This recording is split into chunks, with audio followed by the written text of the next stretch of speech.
Hello, my name is Paul Obar. I'm here to walk you through the demonstration of our project, Spamazon. Spamazon was developed over the course of 48 hours for the 2021 Rowdy Hacks Hackathon. Spamazon was written by Michael Stepp, Aaron Brown, Dylan Emanuel, and Paul Obar. Before we begin the demonstration, we must first answer what is Spamazon and why did we create it. Spamazon is a data collection and graphing utility specifically made to search Amazon.com. With Spamazon, you can produce detailed graphs that provide insight into how reviews fluctuate over time. So, why did we create this utility? With a growing catalog of products available on Amazon.com, it's becoming more and more difficult to determine if a review is genuine. Positive reviews could be farmed in mass, leading to a convincing 5-star average. Or a previously good product could release a defective batch, leading to a flood of unsatisfied customers. That is why we developed Spamazon. By having a graphical view of your data, you, the consumer, can make the right choice. We start by initializing our Splash server. Splash is a JavaScript-based rendering utility that will assist us in collection of our review data.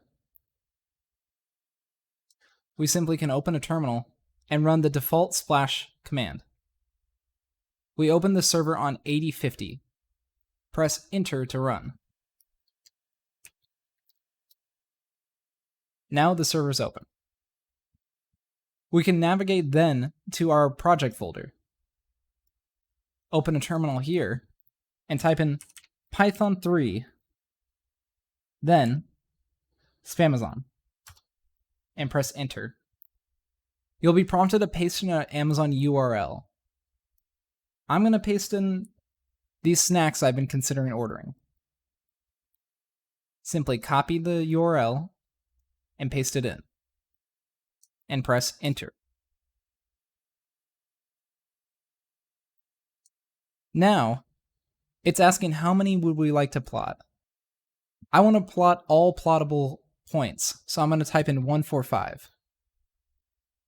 We get a time estimate, which is 29 seconds. I'm going to press Y to begin and press Enter.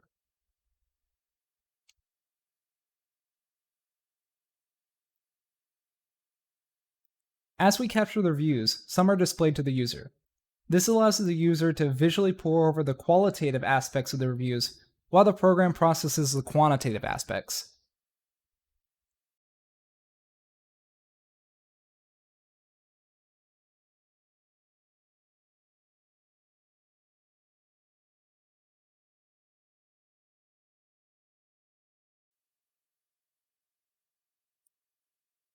With the script done running, we can see our plotted graph. Interpreting this data is up to the user, but some oddities can easily be seen, like this uptick of 1 stars. I think I'm going to hold off ordering this product. I hope you enjoyed our demonstration of Spamazon. If you would like to run this on your own, or have any installation issues, please check out our GitHub down below.